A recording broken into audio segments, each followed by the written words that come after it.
Rights. We have the Minister of Justice, Michael Masuta, here, who's been very patiently waiting to speak to us on ENCA. Minister, just to start off with the significance of the 70th anniversary of the Declaration. Well, let me also indicate that it coincides with the 22nd anniversary of the signing of our own constitution, which has the Bill of Rights in it by former President Nelson Mandela, our icon. It also coincides with the celebration of 100 years of his birth and that of Umama Sisulu, both of whom represent personify the struggle for human rights, together with other heroes and heroines sung and unsung in South Africa. You highlighted the many people who gave their lives for the democratic dispensation we have in South Africa today, and you sit on an incredibly important Ministry of Justice. What more must we do to ensure that these lofty principles play out in the everyday lives of the normal South Africans we are? Let me start by singling out in the entire declaration one article, which is Article 7, which is mirrored by our own Section 9 or Article 9 in our Bill of Rights, both of which talk to equality before the law, equal protection and benefit of the law, and protection from unfair discrimination. To me, that is the anchor of the entire declaration, in as much as it is the anchor of the entire Bill of Rights and Constitution, in fact, of our own democratic constitution. Now, as the Department of Justice, of course, we have the responsibility to ensure that the infrastructure is put in place for the realization of these rights. Of course, the courts are there to enforce these rights. We have other institutions supporting constitutional democracy, such as the Human Rights Commission, the Public Protector, and other Chapter 9 and other constitutional bodies. But over and above that, we have civil society, which we partner with.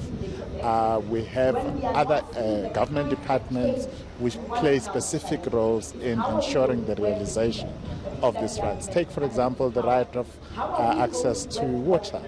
Take the right of access to basic health care, to basic education.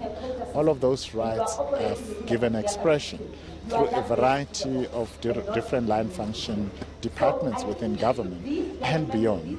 Yes. Minister, I just want to step in there because another critical anchor of the Justice Cluster is, of course, the National Prosecuting Authority. We have a newly appointed NDPP advocate, Shamila Batoy. What is your view on her appointment and the role she will play in ensuring justice? Well, I'm elated that we now have a woman at the helm, which is a historical milestone. And I must say that I'm convinced that her gender played a lesser role than her competence. Her track record, her credentials speak for themselves. I think she will be a formidable leader in the National Prosecuting Authority, especially in the face of the many challenges at the helm, challenges of limited resources because of austerity.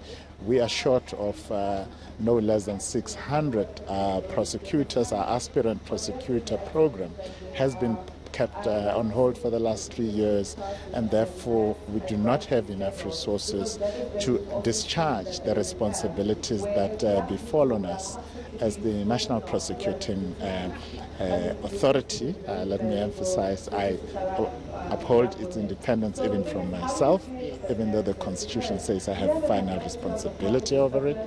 But those are the challenges that she's going to have to deal with.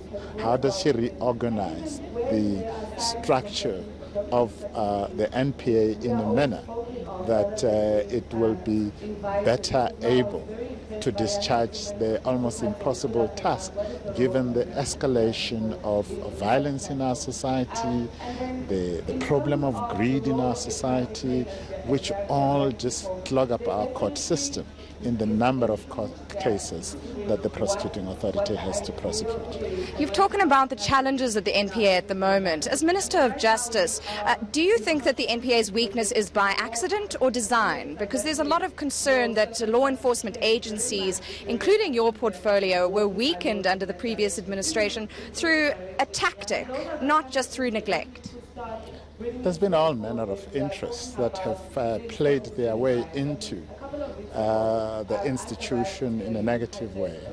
And I'm not going to use this platform to point fingers at anybody because even those that are the first to point a finger, they must remember how many fingers are pointing in their direction. You have seen prominent people in the NPA going out and becoming involved elsewhere and using other platforms to actually put, attack the institution in all sorts of ways and further discrediting the institution. A very diplomatic answer, Minister. So I'll move on just lastly to international relations briefly. And South Africa's backtrack on the issue of Myanmar. Today, you yourself and some of your colleagues, the President himself, have spoken about the importance of human rights globally. And yet South Africa found itself in a position where we abstained on a vote about the plight of Muslim people in Myanmar. How does that translate to our values as a democratic dispensation people fought and died for to ensure that human rights were upheld? The High Commissioner UN High Commissioner for Human Rights, who is our guest of honor at this occasion, reminded us of the over 270 international human rights instruments that we have become signatory to since 1994, which is one of the unparalleled records internationally of demonstrating a commitment of a country to the advancement of human rights. We prefer to lead by example in upholding human rights in our own country, ensuring that our courts are independent and that as government especially we respect the decisions of the courts and of course go further than that by ensuring that we implement programs that would ensure that our people realize full enjoyment of human rights despite the many challenges. We would want to promote human rights everywhere in the world by leading by example, but also by being a positive influence in the world. And that is the role that we would want to play generally. Minister of Justice Michael Masuta, many thanks for your time on this significant anniversary. We're going to leave it there, but of course, as the President himself said and Minister Masuta has said here today, there's a lot of work to be done on the ground, both in South Africa and further afield when it comes to realizing these lofty and valuable ideals of the UN International Declaration on Human Rights.